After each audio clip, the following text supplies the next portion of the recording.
welcome to our webinar. We're going to talk to John Schaub today. He's going to preview his upcoming class with Peter Fortunato on finding, creating, and seizing investment deals. My name is Larissa Greene. I'm with Advanta IRA. And in just a moment, we're going to talk to John. I just wanted to go over some self-directed IRA basics, and then we'll talk about John and Pete's upcoming class and also John's book, and we'll also be able to ask some questions of John. So I'm excited to get started. Again, my name is Larissa Greene. I'm with Advanta IRA. I've been with this company since 2011, so I'm going on 12 years. And what I do for the company is a lot of education, a lot of business development, and a lot of networking. So many of you on the call today will maybe have met me at some of the different classes, and I go to a lot of REIR groups. And this is, working for Advanta IRA has really been a great opportunity for me because I have learned a lot along the way about real estate investing. And so I'm especially excited to be talking to John today. My contact information is here on the screen. So if you guys have questions for me on self-directed retirement accounts, I'm absolutely happy to help you. I also did put the slides in the handout section. So if you look at your control panel, you can go to handouts and download the slides, and that will give you my contact information as well as a way to get in touch with John and register for him his upcoming class. We're going to talk a little bit today about self-directed IRAs, and then of course we're going to be talking with John Schaub. But just so that everybody on the call is aware, we don't provide any investment, legal, or tax advice. So we'll talk a little bit about what IRAs can invest in, but it's always up to you to make sure you're doing your due diligence on any investments that you're looking at, and including your professional team, maybe your CPA or your attorney if you need legal documents drafted, or if you have questions on whether, you know, an investment return is what you should be getting, et cetera. So all of that information is going to be completely up to you. What we're going to provide you with is simply a service to hold a retirement account and help you make the investment that you want to make within the account so that it retains its tax deferred or tax-free status. Advanta IRA has been in business for actually 20 years this month, so we're really proud of that. And we have always been the same people doing the same thing. We hold the retirement account. You find the investment, we help you get it done in the name of the IRA, 401k, HSA, whatever it might be, and then we help you do your record keeping. And we can help anyone, anywhere, nationwide and even worldwide, as long as you have a US-based retirement account. We have over $2 billion in assets under management, and we provide everyone, regardless of where you're located, a dedicated account manager and that feeling that you are local to us by having somebody you can reach out to, one point of contact with Advanta. We really find that that has sort of made us stand out among our peers as far as customer service is concerned for self-directed retirement accounts. So very quickly, what is a self-directed IRA? If you're new to this concept, if you're not really familiar with those terms, what a self-directed IRA is simply a retirement account that allows you to choose an investment. And a lot of times people will tell me that they have a self-directed IRA with their brokerage firm. But what we're talking about here is a very specific definition of self-direction. And what I mean by that is that we actually don't sell anything at all. We hold the account. We won't hold anything that is invested inside of the market. So we don't hold public stocks, bonds, or mutual funds. We're going to hold the account so that you can find private investments outside of the market that we can help you with. And we will hold anything that's allowed within IRS rules. And that's a whole another webinar. So if you're unfamiliar with that, please reach out to me. I'm happy to send you a recording or go over that information with you. But essentially, it can be real estate in just about any form. So you can buy condos, duplexes, single family homes. You can lend money on real estate in the form of a first mortgage, a second mortgage. You can invest in private placements. So you can invest into LLCs and limited partnerships, syndications. A lot of times you'll hear that term where people are raising capital to buy apartment complexes or mobile home parks. Actually, I just did a webinar with a gentleman that kind of went over how mobile home park investing works within a syndication. We have clients invest in things like precious metals, so it could be gold and silver bars and coins. We see people do a lot of foreign currency trading, futures trading, and really the list does go on and on. So as long as it's allowed within IRS rules, we can hold those types of investments for you, and we help you do the record keeping. And we have webinars all the time. They're always no cost, no obligation, and we talk about different structures of investments we see, what you can and can't do, what types of accounts you can hold in order to self-direct. And we also talk about plans for the self-employed. So again, we have a great video library. If you're interested in any of that, let me know. I can also let you know about upcoming events as well. This slide I like to show just because a lot of times people say to me, well, I don't have a Roth IRA, so I guess I can't invest in real estate. I'm not really sure where that comes from, but if you have something and it ends in an IRA, it can be self-directed. So something like an old employer plan will qualify as well, where you'll simply roll it over to a traditional IRA if it's pre-taxed, and then you can find your investments. We can also hold health savings accounts and education savings accounts for you. So the rules for self-directing those accounts are exactly the same. So we can set up those accounts for you and you can make those private investments that you choose. And then again, it plans for the self-employed. So SEP IRAs, simple IRAs, and solo 401ks. If you guys have questions on any of that, please let me know. And just very quickly, why do people choose to self-direct? There are a lot of reasons, but one of the biggest reasons, just very simply because they didn't know that they could. Truly diversifying your portfolio, finding an investment outside of the market. This is not an all or nothing strategy, so you can move just a portion of your retirement account over, just what you want to invest. A lot of times people come to me and say, I have an investment coming up at 50,000. I'm just going to move 50,000 over to Advanta in order to make that investment, and that's absolutely fine. So it's sort of a new source of capital to them, having the ability to take that money and invest in what they know best. Another reason is going to be stock market fatigue. I think we're all seeing a lot of sort of ups and downs in the stock market over the last probably few years at this point. And so if you're kind of tired of that and you're looking for a more tangible asset, self-direction might be for you. And then tax benefits, having your investment grow tax deferred or tax free. When you make an investment in a retirement account, is treated just as the retirement account would be if it was invested in stock. And so if that's a benefit to you and you'd like to learn more about that, please let me know.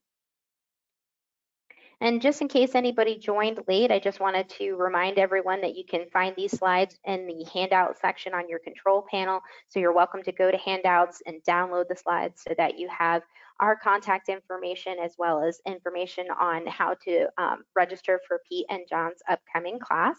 Now I'm going to turn it over to John. Thank you so much for joining us today, John. Larissa, it's always my pleasure. Thank you. We're excited about teaching. Peter Fortunato and I have been friends for about 40 years, and we teach typically once or twice a year. And this is probably the only class we'll be teaching this year, March 25th and 26th in Tampa. And we're both active investors. I buy and manage all my own properties. I've been doing this for more than 40 years. I still have property I bought back in the 70s that I like, and I probably will hold forever, and then my kids will end up with it and they'll like it. So our strategies really long-term have not changed that much. We're buy and hold people. I do lend money, but most of my business is buying property that I'm going to hold for a long time, putting good tenants in it, and then holding it and getting both the cash flow from the rents and the appreciation. So it's been a consistent message. I wrote a book called Building Wealth One House at a Time that goes into a lot of detail about how we do it and why we do it. So I'm going to talk a little bit about that today.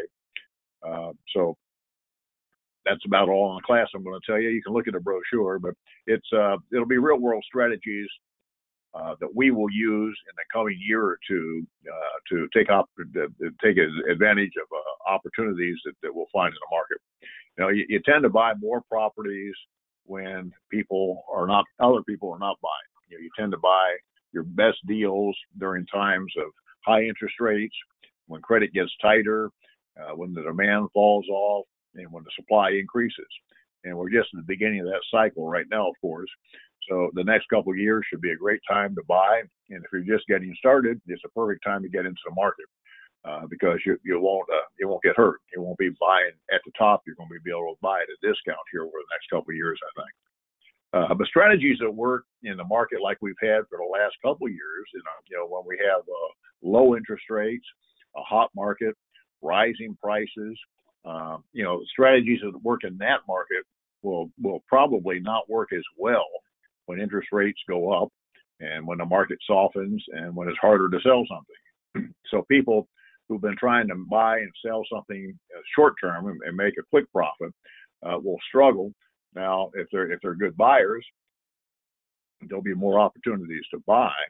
But as far as selling goes, it'll be a tougher market just because there'll be fewer people shopping for properties, and when interest rates go up, it'll be hard for them to make a profit. And of course, the other thing that works against short-term buyer and sellers are higher interest rates. They'll have to pay to borrow money. I talked to a group here a couple of weeks ago, and the hard money lenders, and these are people that make short-term loans, typically to folks who are buying and fixing up and selling property, hopefully for a profit in the short term. But their short-term loans are going for 12 and 14% plus a couple points now. So it's a good time to be a lender, but not such a good time to be a borrower for short-term money. Now, on long-term strategies, and there's a lot of strategies that will work in a market where interest rates are going up and the market's slowing down, prices are not going up. But I'm going to give you some pointers on what you need to do here to take advantage of the opportunities in this kind of market. Number one is always buy properties that you know how to manage.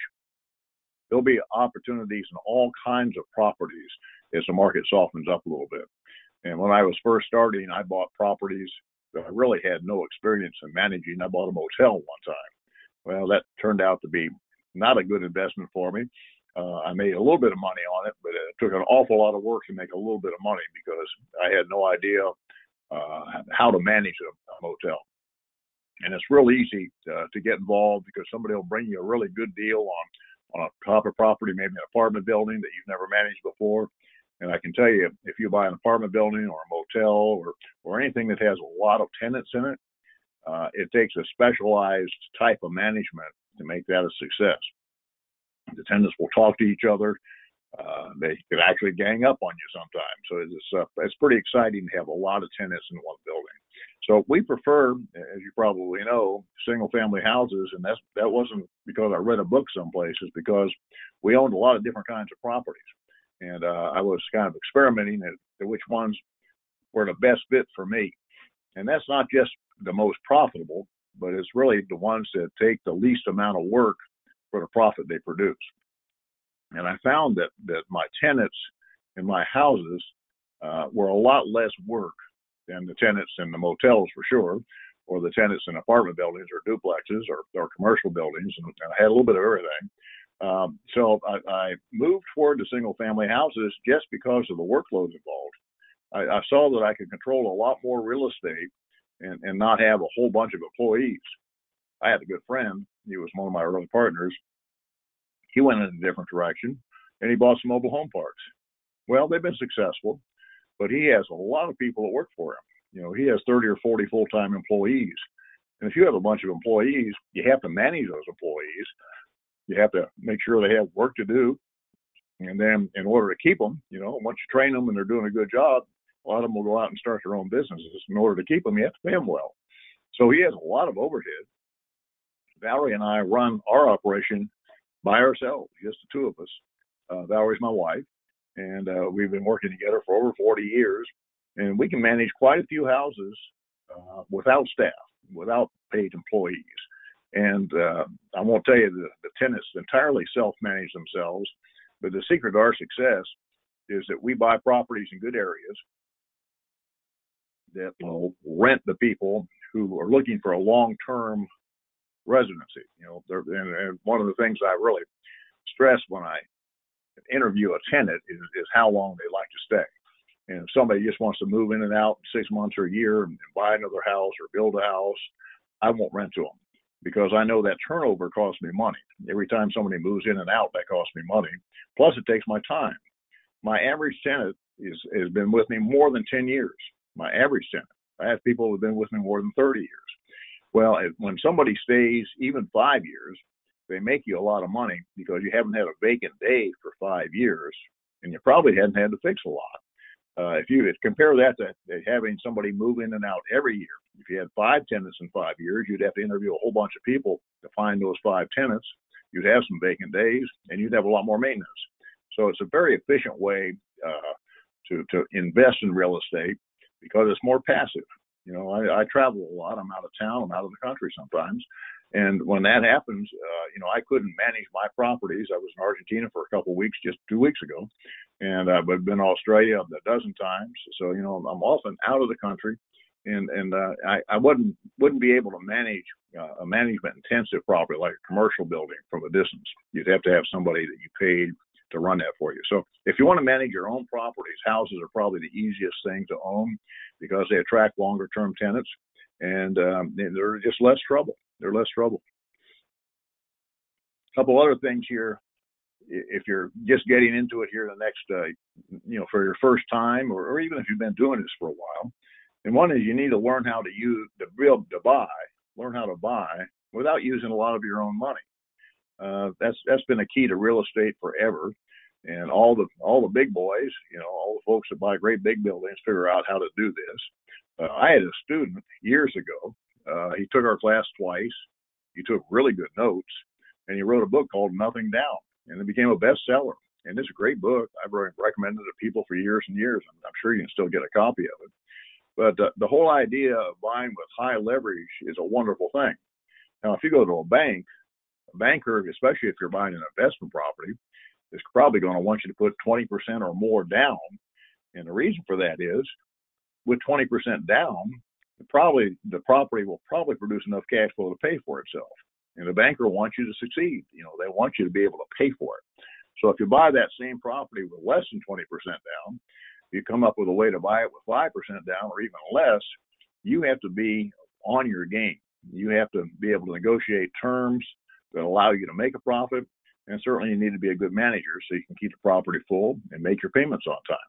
So buying with nothing down is a great idea, but you have to be good at it because you owe all of it, and if you can't make the payments, you won't have much left pretty soon. So a lot of people bought a lot of property with nothing down, and then they got out of the business because they weren't able to make it work.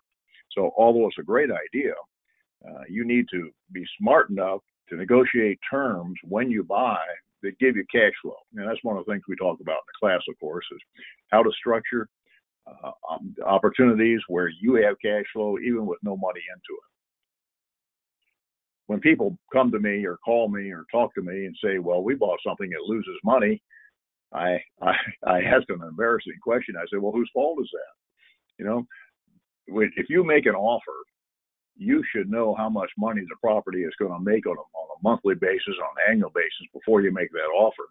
And the terms of your offer should be such that the payments that you're going to be obligated to make, including your taxes, insurance, and maintenance, will be covered by the income coming in. And so you can structure a nothing down deal that will have positive cash flow, but you start with the offer that you make. Okay? So you just have to understand that part of the business. Another thing you want to do is you want to develop relationships with people who will bring you deals, who will lend you money, who will send you tenants, and we call these financial friends. But there's a lot of investment clubs around the country, and in your town probably, and that's a good place to start. Now you have to find somebody you relate to, somebody you feel that's honest, somebody who actually understands the business pretty well. But it's a good place to find somebody who complements whatever you have. If you have some money sitting in the bank and you want to buy something, there are a lot of folks who like to meet you because the challenge that most folks have when they're starting is they'll find a deal. They'll find a property they can buy at a good price and on good terms, but they don't have the money to buy it. So if you do have some money, you go to those investment meetings, you're going to find somebody who's looking for money. Now you just have to make a good business decision whether or not that you want to be involved with these people and whether or not the deal is really a good deal. Good deal, and I used to buy properties all the time. When I started, I didn't have any cash to work with, so every time I found a deal, I had to find somebody who had the money who would put it up. And what I learned is, if I go around and I thought it was a good deal, and I asked a lot of people to participate, and everybody turned me down, it just wasn't a good enough deal that day. Now the market changes all the time. Rates keep going up. Prices will probably keep going up, but they may come down. So people's perception of what a good deal is changes from time to time. And So if you're trying to find somebody else who will put up the money for you, who will invest with you when you find the deal, then you have to be able to show them how that particular transaction is going to make a profit and have a plan. I tell people when they ask me where should I start in this business, what skills should I learn first, I've always told people learn to manage first, because if you buy a property, if you mismanage it, it can be a really good property, but if you mismanagement and you put the wrong tenant in, and they don't stay, and they move out, and they tear up the house, and you put another tenant in, the same thing happens over and over again, you won't make any money on that property. Even if you bought it below the market, you're probably still not going to make any money on it. So management is the key to holding things for the long term.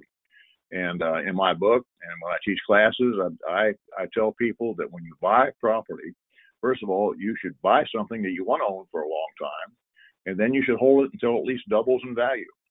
That's where the big money is in this business. Folks that buy and sell a property and make a quick $5,000 or $10,000 will have enough money to have a good time for a short period of time. But people that buy a property and hold it until it doubles in value will have, build some serious wealth, and you'll have enough wealth at some point where just living off your assets is possible. Okay? If you buy and sell property and make hundreds of thousands of dollars a year doing it because you're good at it, next year you have to go out and buy and sell property again. But if you buy and hold property and just hold on to it until it goes up in value and the rents increase, at some point in your life, you'll have enough income from those rents and from selling those properties that have gone up in value over time, that you won't have to work. You won't have to go out and buy and sell something the next year. It'll be truly a passive investment. So develop relationships. I develop relationships with a number of people, and you're looking for folks who have something that you don't have and need something that you do have. And what you do have, if you're a younger investor getting started, or even if you've been around for a long time, what you do have is the ability to manage and probably the ability to find a good deal. And when you go to anybody who's a prospective investor, don't go to them and just say, if I find a good deal, would you put up the money? Go to them and say, here's a good deal. Have a contract in your hand where you found somebody who wants to sell a house and will give you a decent price and good terms, so that you know that you can make money on this property if you can find a way to buy it. And then if you need some cash to buy it, you go to somebody and ask them for that cash to buy it and offer to share the profits. I've always figured that a good way to share profits is 50-50. If I go to somebody, and this is how that works, if it only takes $10 down to buy a property, I'm not going to give somebody half the profits if they put up $10. But if it takes $50,000 down to buy a property, now I'll give up half the profits if they'll put up 50, because I'll use their $50,000 cash to negotiate a better price and to negotiate really good terms. So after we close, that property will make money, and it'll make money every day we own it for the rest of our, as long as we do. So that's why I'm willing to split profits with somebody 50-50. I require them to put up enough money to make the deal good for both of us and to make it safe for both of us. The reason that most people don't invest in real estate is, first of all, they just don't understand it. They haven't studied it. And so if you're going to invest in real estate, certainly become a student of real estate. Learn all you can. The more you learn, the safer you're going to be as a manager, the safer you're going to be as an investor, and the more money you're going to make. It's just like any other business. The more you learn about it, the easier it'll get, and the more money you will make. So folks who have money or have good credit, but who are working and don't have time to go out and find something or manage something, or don't have the inclination, and most people don't. Most people don't want to do the work it takes to own real estate and profit from it. But if you're willing to do that work, and there is some work involved, if you're willing to do that work, then you will never have a problem finding somebody else that'll put up the money if you'll do all the work. And think about the 50-50 split. And work out some deals with a pencil and a piece of paper and say, oh, here, if I did that, how much money would they make and how much money would I make? And is that fair? And when I do that, And I'm not saying you sit down with somebody else and do it, but you could. When I do that, I always try to make the deal better for the investor than it is for me. If they have all the money in the deal, is that a pretty good deal for me? Certainly, because I don't have anything at risk, and I probably am buying something that I couldn't buy without them. My good friend Jack Miller used to kid me. He said, "You give a lot of profit away." I said, "Yeah, but I wouldn't have any of that profit if the other person didn't put up the money, because I didn't have the money to buy the property." So half the profit is better than no profit at all. But you have to be a good manager, and you want to develop these relationships, and they should be long-term relationships. You don't want to invest with somebody who just buys one house and that's all they do.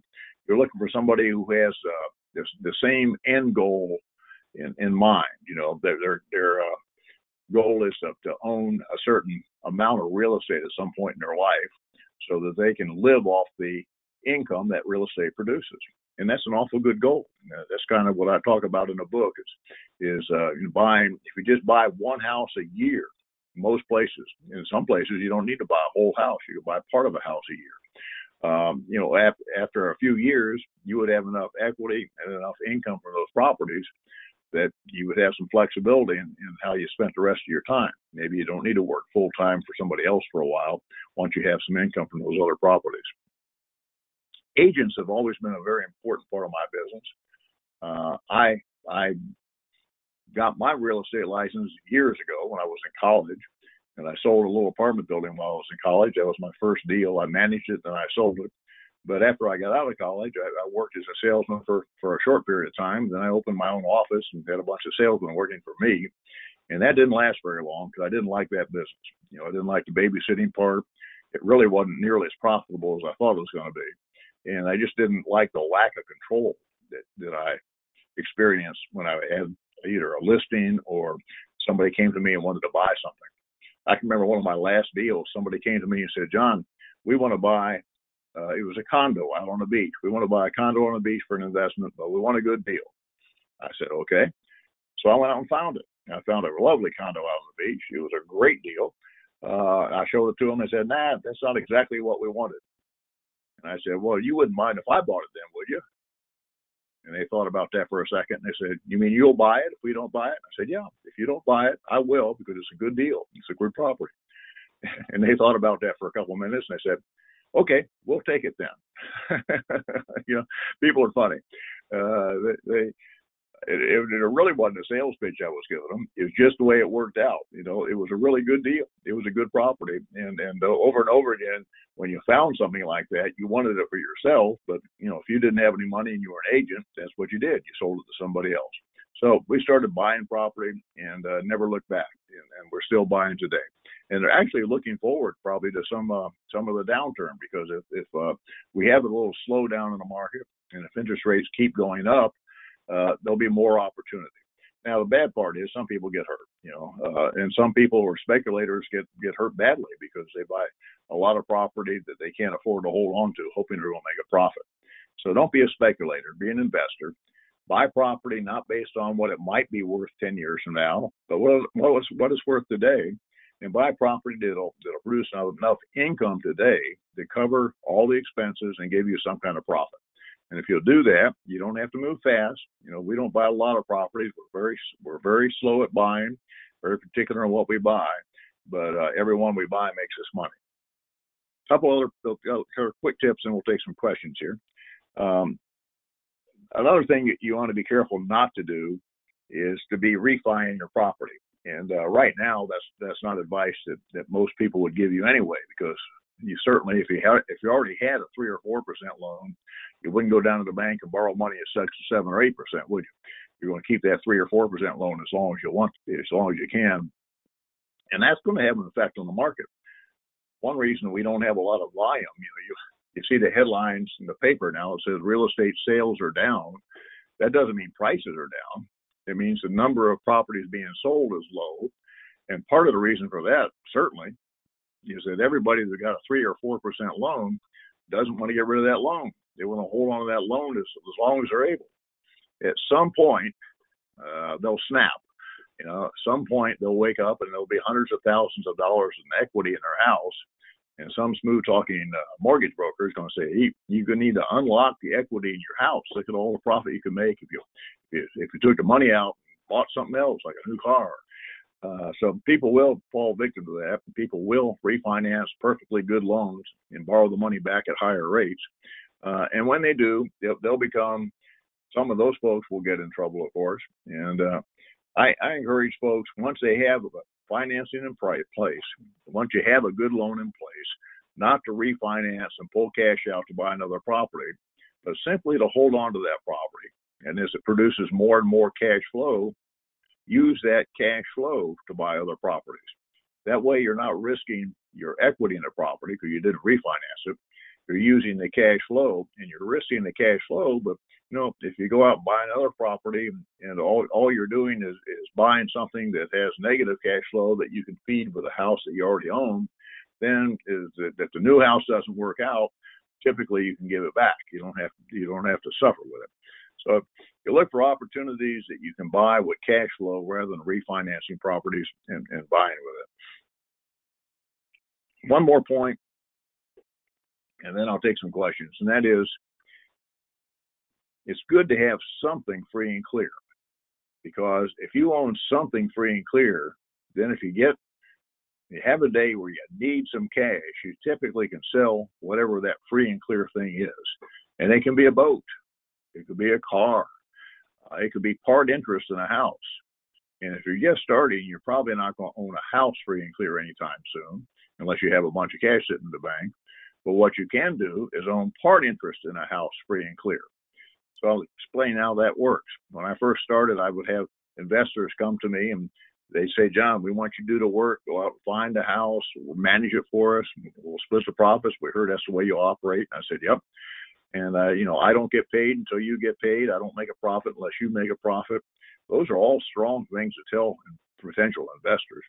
And even some of the stockbrokers are coming around to thinking that way now, which I find interesting. They may not make any money thinking that way, but in real estate, we've always made money. So the fact that we're buying an asset that goes up in value and has increasing rents has really been a wonderful thing. So an investor would come to me and they would say, we have some cash. So I go out and find a deal and we buy that property. They would own it. They would deed me half interest in it. So now I would own half interest in a property that they made the down payment on. And I would give them a note for half their down payment. So like in a previous example, if somebody puts up $50,000 down, I would give them my IOU, note that says, I promise to pay you $25,000 when we sell this house. But until we sell this house, there'll be no payments and no interest, and we'll own it 50-50, and we'll split the cash flow 50-50. Well, as that property goes up in value, it's my share of it becomes worth more and more, and I can borrow against my share of it. Who would lend me money against my share of a house that I own 50-50 with somebody else? And the obvious answer is the person who owns the other 50%. Okay. So if I needed some money, I could either sell them my half interest or I could borrow part of my equity from them. And I did that over and over again. Most of you know something about taxes, and you know that if you borrow money, that income is not taxed to you.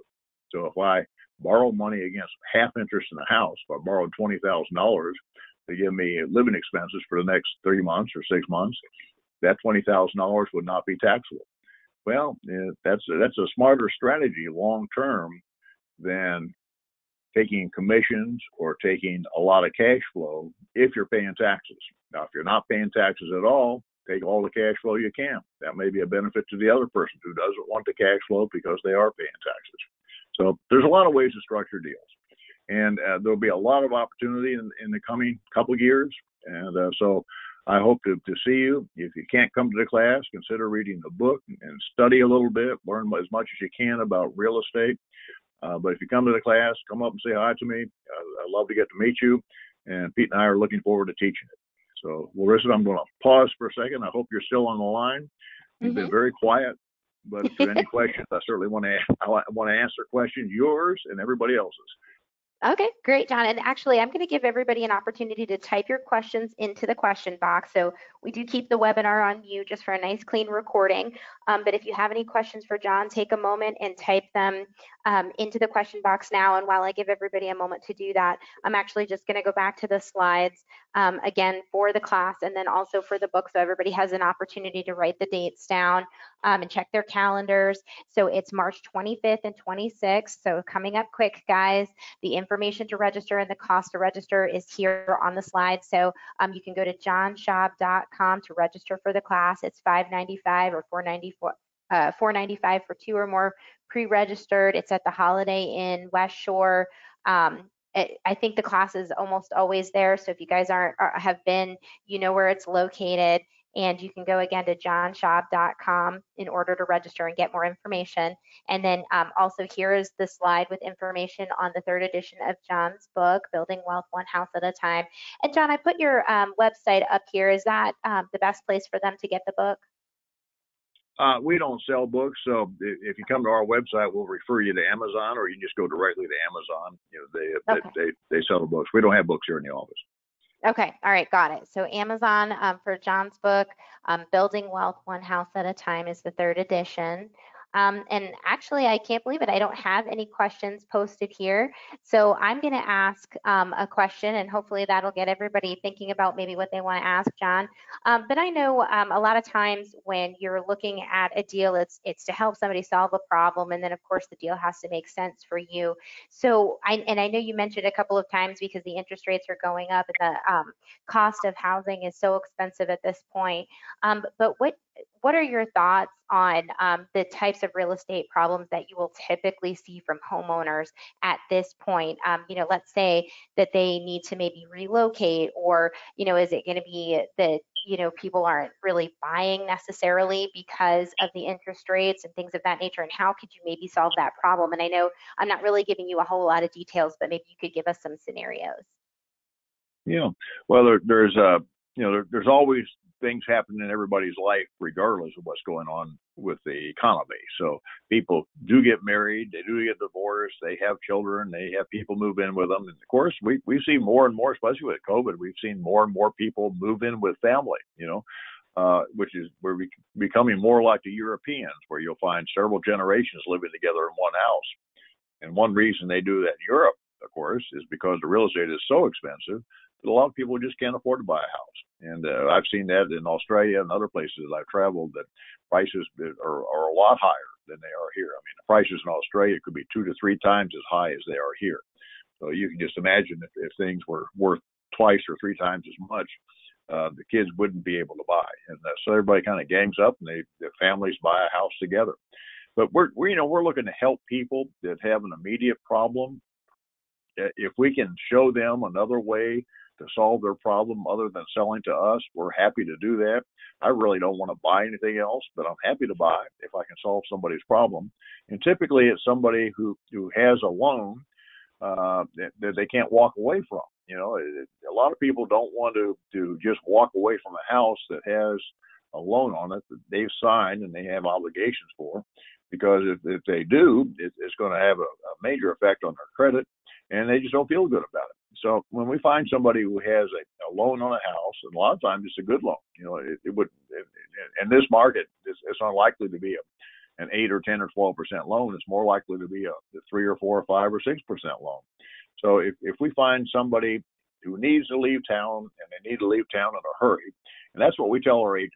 We tell people that we buy from, look, we're not the buyer that has to go to the bank and get a loan. We can go ahead and close right away. We're not picky about the color of the house. We're not picky about the layout too much. We want a normal house in a decent neighborhood. But if it fits those requirements, then we can step in and we can buy and close in just a couple of days. So we're looking for a seller who has a problem that they need solved in a couple of days. Not in 6 weeks, not in 2 or 3 months, but right now. And there's not many of those folks, but when you find one, then if you know how to buy a house without going to the bank, without getting a new loan, and there's a lot of ways to do this, but I'll give you one really simple example, and that is to take a house that somebody's leaving and just to lease that house from them with an option to buy. if you lease, I wouldn't just lease somebody's house without an option to buy, because I'm not willing to do that kind of work unless there's a bigger reward at the end. But let's say somebody has a $300,000 house that they owe $250 on, and it's a good loan. It's a 4% loan, so their payments are maybe $1,200 a month. And this is a house that probably rent for $1,600 a month or $2,000 a month. So there's enough spread in there to cover expenses and taxes and insurance. And the people don't want to rent it because they don't want to leave town and manage a property. Most people don't want to rent a house. But you come to them and say, here's our deal. We will guarantee to make your bank payments, okay? And we're good at this. And here's how we're going to make them. We're going to rent the house to somebody else, but we'll do all the work. We'll manage it, and we'll make your bank payments. And when we can sell this house and make a profit, we will, and we will pay off your loan at that point. But until then, your bank, you'll still own the house because it'll be in your name. The loan will still be in your name. You'll be making the payments on time, so your credit will be good. And at the point that I can buy this house from you and make a profit, I'll pay you, and we'll negotiate a certain amount. I always want to give them something. Even if they don't have a lot of equity, I don't want to say we'll just pay you nothing and you give us the house. I look at a house and say, unless there's at least $5,000 or $10,000 in here for the sellers, it's probably not worth making the deal. But if I make a deal and say I'll pay you $10,000 when we sell the house, or even more, depending on the house, of course, then there's a reason for them to be friendly and continue to make their payments and come to the closing table and sign paperwork when we can get it sold. And this may go on for a while. And I don't ever lead people to believe it's going to happen just in 6 months or a year. I say these recessions often last 3 or 4 years. It may take 5 or 10 years for us to sell this house. But in the meantime, there's not bad news. In the meantime, your payments are made and you don't have to worry about the house. And we bought a lot of houses just like that. There's another way you can do it, but you have to be extra careful here, and that is to take subject to an existing mortgage. If you take subject to a loan, the bank has the right to call that loan due if the property is transferred, if the title is transferred.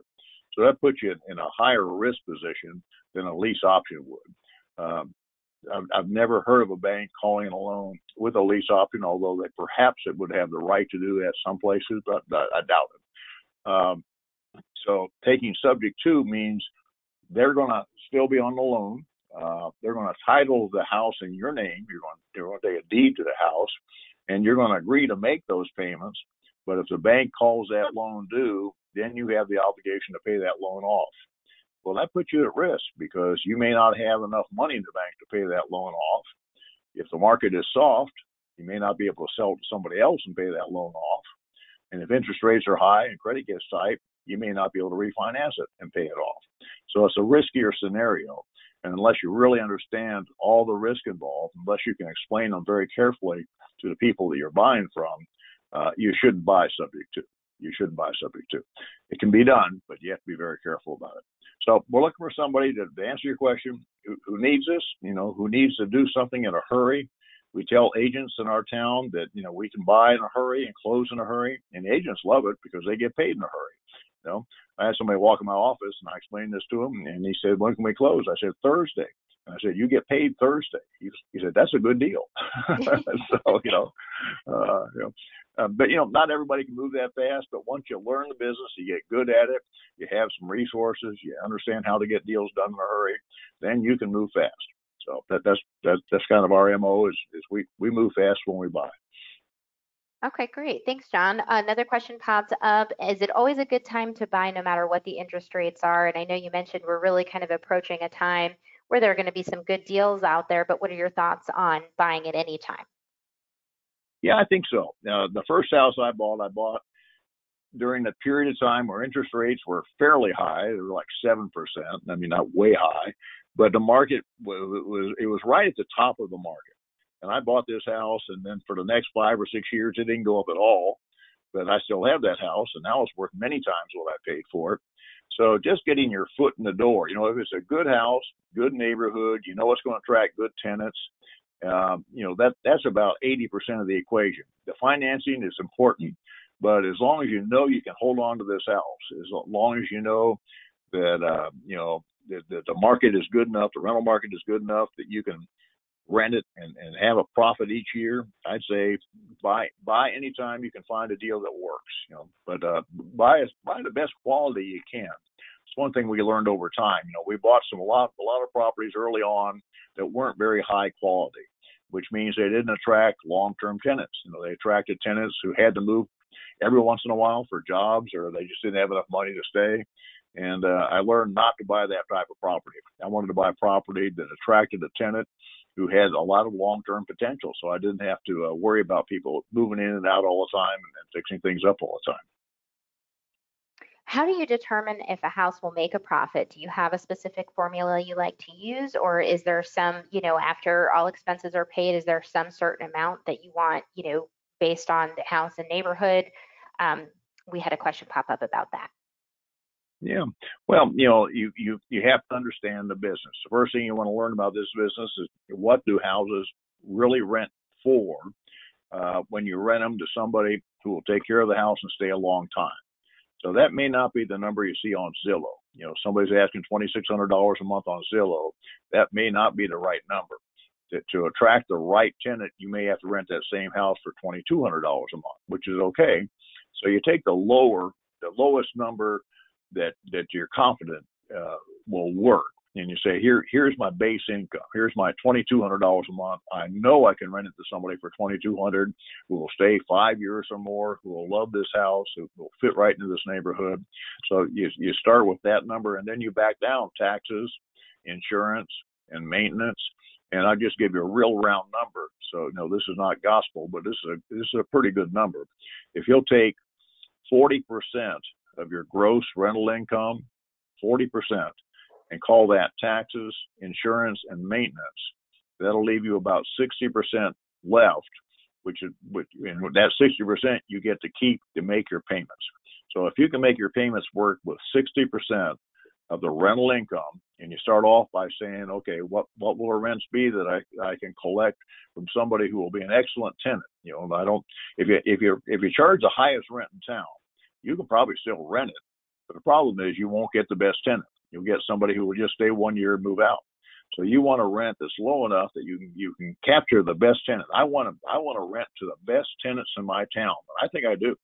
I want to rent to the best people in my town who want to stay in that house for a long period of time, who will take care of that house with little stuff so they don't bother me all the time, and who really like that house. Once you get those people in the house, your life gets to be easier. So you do the math by taking a lower of the rent range, and then look at realistic expenses, and then you come up with a number, and like 60% of 220, 2,200, whatever that is, that's what you've got to work with as far as making your payments or the return on your money. If you look at it just as your return on your money, typically when we buy houses, we make someplace between 5 and 7% cash flow if we just paid all cash for the house. But we get a better return in that because we almost always leverage houses that we buy. If we pay all cash, the way you get a better cash flow when you pay all cash is you buy that $300,000 house for less than $300,000. You know, I've made some terrific deals over time, and you know, you don't have to make a terrific deal, but you're going to make one every once in a while. But a terrific deal in today's market would be buying a $300,000 house for $200,000. That'd be a terrific deal. Well, if that $300,000 house will rent for $2,200 a month at well in my town, and that leaves me with let's just say $17,000 or $18,000 a year income on a $200,000 investment. That's 9%. That's a terrific return. So when you're buying below the market, the rate of return you make is going to go up, but you're not going to buy that far below the market very often. And are you seeing changes in the rents? I know in Florida rents were going up, and we have a listener asking if you've seen any decreases lately. Any decreases in rent? Mm-hmm. Not in my rents. We raised rents about 20% here in the last year, and nobody moved. What I do see is people paying too much for properties and then trying to rent it for too much. You know, somebody who doesn't know what they're doing, they go out and buy a $300,000 house and they pay $300 for it or more, and now they're trying to rent it for maybe $3,000 a month, and it just is empty for a long time because it's not worth $3,000 a month. You know, it's a long way from $3,000 to $2,200. And if the house is worth someplace between those two numbers, they're not going to find many people that will pay the high number. So are people asking too much rent? Sure. And if you just get on some of the big websites, Zillow and others, I don't want to give Zillow too many plugs here, but you'll see that people are asking quite a range of rents. Some of them are just way, way high. The ones that are any place close to low, I think, rent right away. But there's still a shortage of houses in my town, and I think in many towns. If you live in Florida, there's 1,000 people a day moving into Florida. They want to live somewhere, and they're not all moving to your town, but some of them are. So, the rental market is still pretty strong. So if somebody is not getting a tenant right away, they're just probably asking too much rent, or they don't have the house in good shape. The other thing a tenant will look for is what kind of condition is that house in, and does the landlord take care of it? So you want to be the landlord that takes care of their property and keeps it in good shape. And with the changes in insurance, and especially in Florida, premiums going up and cash flow is affected, do you have any suggestions on how to proceed with those changes? Yeah, you can shop insurance. Insurance is a major issue in Florida, but you can shop policies, you can shop companies. You can try to talk them into not to over-insuring your property. If you buy a house for $300,000, that doesn't mean the house itself would cost $300,000 to build, because the house is sitting on a lot, and it may be sitting on a $100,000 lot. So you really have a $200,000 house on a $100,000 lot.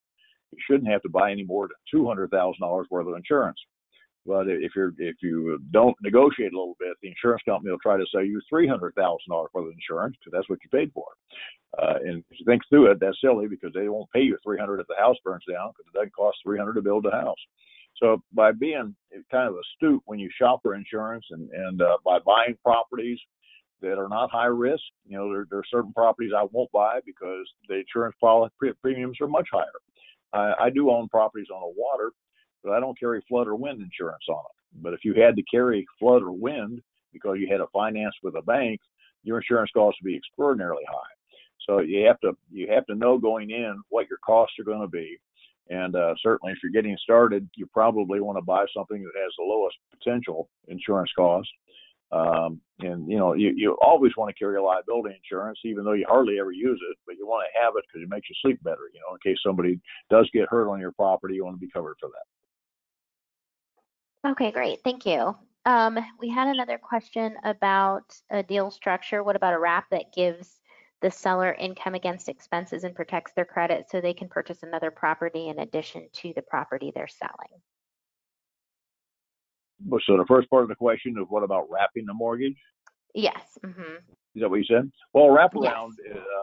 If the property is sold and there's a wraparound on it, again, the bank has the right to call the first mortgage due. So whoever has that wraparound should have the wherewithal to either pay off the first or sell the entire property and be able to pay off that first.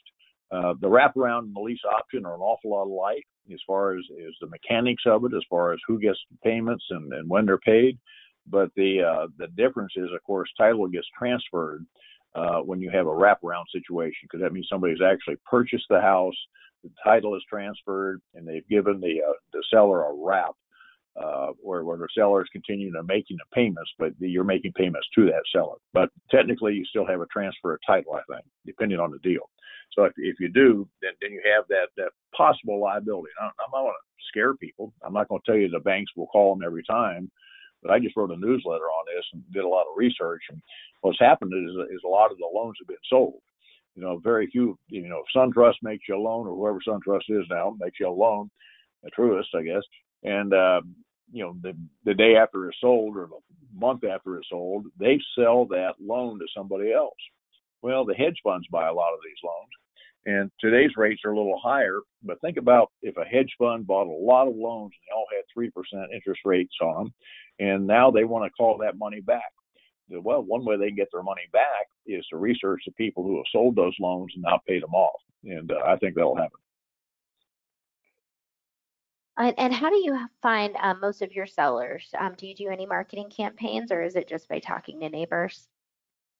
I don't buy many properties. If I was going to buy 20 or 30 houses a year, I'd have to have a very sophisticated campaign for direct mail and bird dogs and everything else. And I have students who do that. You know, I have several students that buy 20 or 30 houses a year. I don't. You know, my average is 2 or 3 houses a year, and I can find those just by paying attention in the neighborhoods where I already own properties and where I want to own more properties. So, you know, if I have 5 neighborhoods that I own properties in and I want to buy more houses in those neighborhoods, I'm in those neighborhoods all the time looking for opportunity. If I was going to do a direct mail campaign, it would be specifically to those neighborhoods. And I work with the agents who work those neighborhoods pretty hard and tell them the same thing I just said. If they find somebody who needs to sell in a hurry, call me. I can close the same week. So build a, you know, figure out where you want to buy. Pay attention to what prices are doing and what rents are doing in those neighborhoods, and then really stay in contact with the agents. And, you know, when I teach a class, and I don't teach very often in Sarasota, but last time I taught in Sarasota, I always have my students go out into my neighborhoods and knock on doors and talk to people, because that's one way you always find out what's going on in that neighborhood. Well, you know, what prices are doing, what rents are doing. And a lot of times you'll come across a house that's either empty or they want to sell. Okay, great, John. We are going to wrap it up now. We just want to make sure that we end at 1 o'clock, but I do want to, I had a question pop up about the hours for the class on March 25th and 26th. Do you know what the hours will be, John? Yeah, they'll be 9 to 5 both days. We'll take about an hour for lunch. So 9 to 5 and an hour for lunch, about 12:30 probably. Okay, all right, perfect. And so I went back to the slide for the class. I appreciate everybody joining us. And just as a reminder, you can register and find more information about the class on johnschaub.com, and you can check out the book on Amazon. Thank you so much for joining us today, John. I really appreciate it. Yeah, and tell all your folks that we're going to put up the $4.95 price on our website. So if they register here the next couple of days, they'll be able to register for $4.95, even though they're just doing it by themselves. They don't have to have somebody else with them. Okay, all right, that's great. Okay. Awesome, thank you. Okay. All right, take care. You, Thank you, everybody, Larissa. for joining us. Yes, thanks, John. Take Always care. a pleasure. Bye-bye.